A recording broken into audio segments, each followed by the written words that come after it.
Well, thank you for coming to this press conference focused on constitutional carry. There are 5 bills as part of this package, and different ones will be speaking on different bills. But I just want to give general comments about this constitutional carry package. Over the past 2 decades, there has been a sharp increase in the number of CPL applications across our nation. Clearly, government overreach is encouraging Americans to secure their Second Amendment rights to carry a firearm and to utilize that firearm, especially for self-defense. Michigan could well become the 30th state to eliminate the requirement to obtain a CPL. Constitutional carry states tend to experience a reduction in violent crime following the enactment of these constitutional carry laws. Many counties in Michigan have imposed additional burdens on law-abiding citizens who desire to bear arms, such as CPL application processing periods and many service charges. This bill package would eliminate the requirement to obtain a CPL for concealed carry, but Michiganders may still acquire a CPL to, for example, ensure they can legally go carry across state lines. You know, the idea of reciprocity. These bills promote our constitutional right to self-defense, and they also promote the idea of reining in government overreach. Republicans from every corner of our state support these common sense laws. House Bills 5653 through 5657 build upon firearm freedom. Legislation passed out of Michigan House this term, including HB 4284 by Rep. Paquette to lower CPL fees, and HBs 4481 through 4483 by Reps. DeBoyer, Hoadley, and Aragona to require the Attorney General to establish and maintain a concealed pistol license reciprocity website. So what about next steps?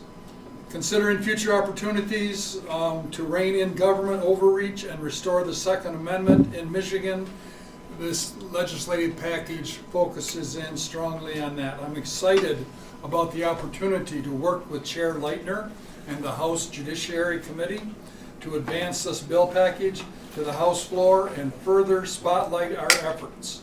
So I encourage Michiganders to reach out to their elected representatives in support of firearm freedom legislation like these bills, 5653 through 5657. These bills will focus on our constitutional rights, self-defense and safety, removing of financial barriers, eliminating bias, and also providing deterrence for those who would somehow try to upset our good system. These bills have been widely adopted across 29 different states already, and we are seeing more and more people carrying for personal protection. These bills will help lower crime rates, and we will just build upon the idea that this is America's first freedom. So constitutional carry for the state of Michigan. Good morning, everyone. Thank you for coming. The term constitutional carry speaks for itself. I believe that this right already exists to every American citizen, every law-abiding American citizen through our Constitution. As Joe mentioned, 29 states already have constitutional carry. Michigan would be the 30th. Just as a bit of information, carrying without a permit is a 5-year felony in Michigan. In California, it's a misdemeanor. So if a couple was out shopping and the husband was dropped off at Lowe's, let's say, and his wife says, I'm going to go get lunch, and his CPL is in the car. She's pulled over. She's now guilty of a 5-year felony for carrying without a permit. So some of these laws are really harmful to self-defense. I believe that the right to self-defense includes the right to carry a firearm. When we exercise other First Amendment rights, like our right to speak, we do not have to get a permit or permission from the government to speak. When we exercise our right to worship, we do not have to go get a permit or permission to go worship, although Governor Whitmer did try to infringe on that right for quite a while. It's telling us we could not go worship. So I'm here today to stand with my fellow colleagues and state that the right to self-defense and the right to bear arms is the ultimate right in America. It protects your life, and I'm here to say that I support this entire package. Thank you.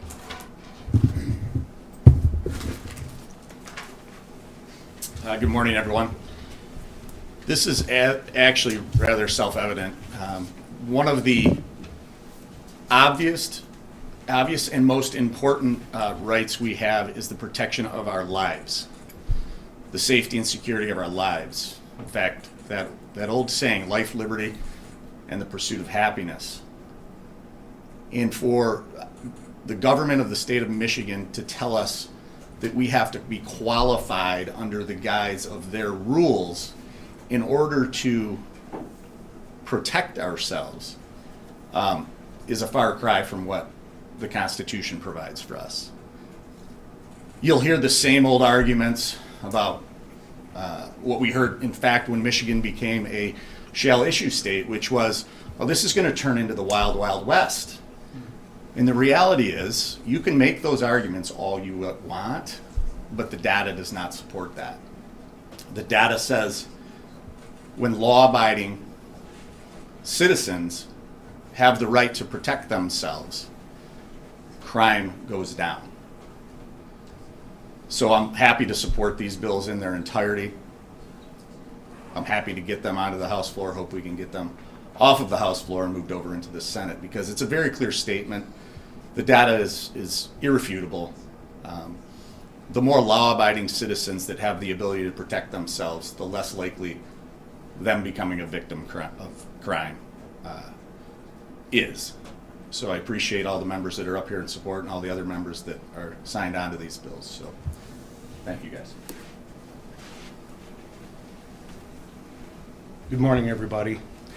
As a reminder, it's already enshrined in the Second Amendment of the United States Constitution that the right to bear arms shall not be infringed.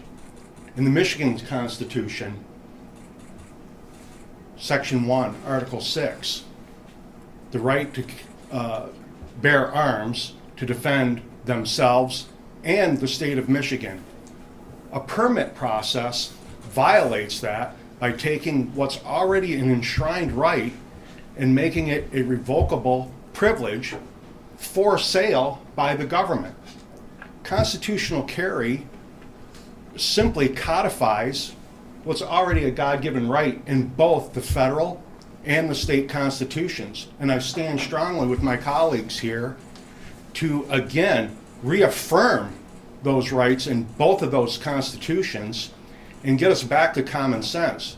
The reality is, to piggyback on what has already been said here, is the right to carry deters crime. We don't get a lot of coverage of that, but we've seen plenty of evidence that that be the truth. In the 29 other states, I would argue that crime rates, particularly violent crime rates, have reduced in those states. 29 states, that's the majority.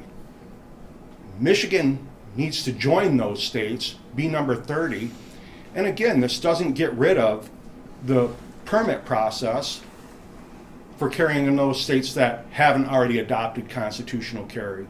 So again, I leave that as strong support for all of our rights that are enshrined in our Constitution. And there was a reason why the Second Amendment affords all the other ones in the Constitution. So thank you, everybody, for coming out this morning. We look forward to answering any questions. Thank you.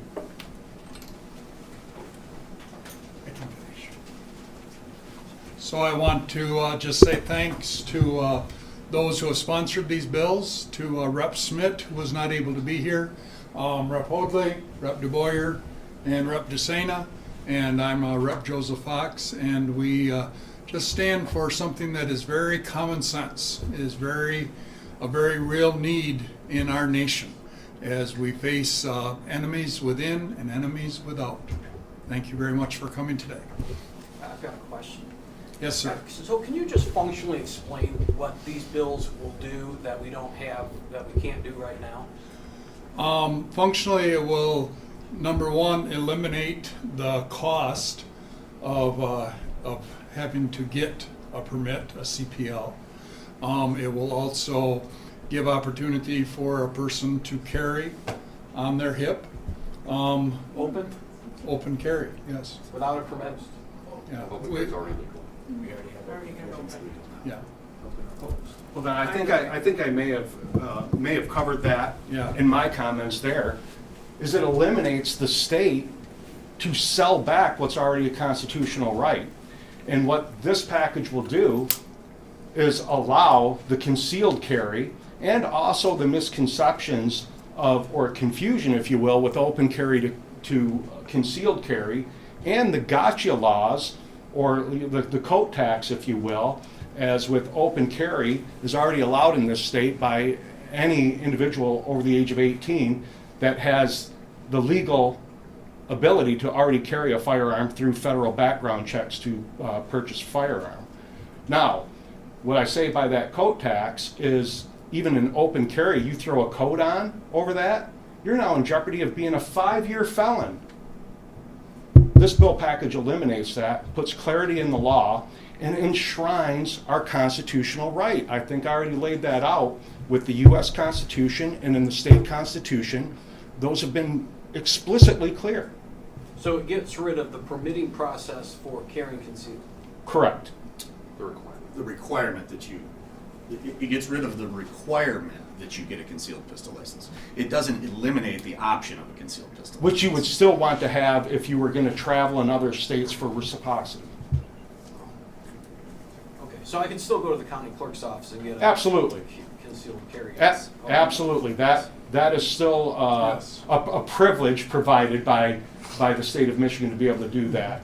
But I will say, and I think we're seeing more popularity across other states, being that Michigan hopefully will be that 30th state, that many of those states will already offer that even through a constitutional carry process. But the states that do not, to your point, yes, you would still want to carry a concealed carry permit to keep yourself in violation of those laws in those states. Yes, ma'am. Just some curiosity about, do these bills have any impact on the safety classes you're typically supposed to take when it comes to, a CPL? Well, to get the CPL, no. But with constitutional carry, yes, it would eliminate those, I guess, requirements. However, it also eliminates the cost of completing those requirements as well. And I'll also add that most gun owners, and I will say this point, law-abiding gun owners are already trained in their firearm. They enjoy going to the range. They take part in the shooting sports. So these aren't just willy-nilly use of a firearm.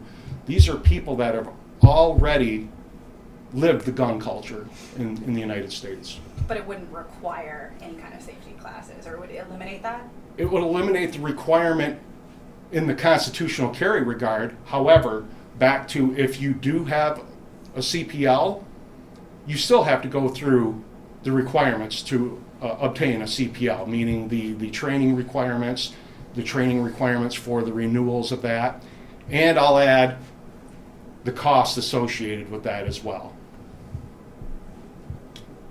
Last year, this was put through the Senate, a similar set of bills. They didn't seem to go very far. Are you confident that they can pass the House and then the Senate now? Unfortunately, I'm not very confident of that. However, with more education through our local communities as to the value of gun ownership and defense with those firearms, I think we can move the needle and we can get it closer to that. because I've got to circle back. This is already enshrined in the state and federal constitutions. We shouldn't even have to have this argument today. Where do you think the public is on these bills?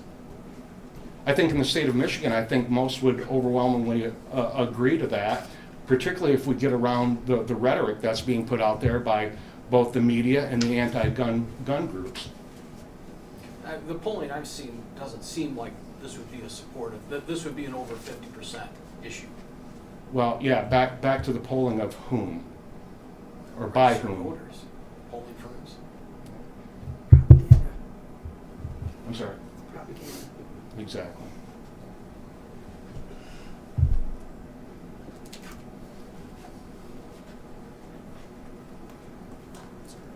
Okay. Thank you again, everybody. Thank you.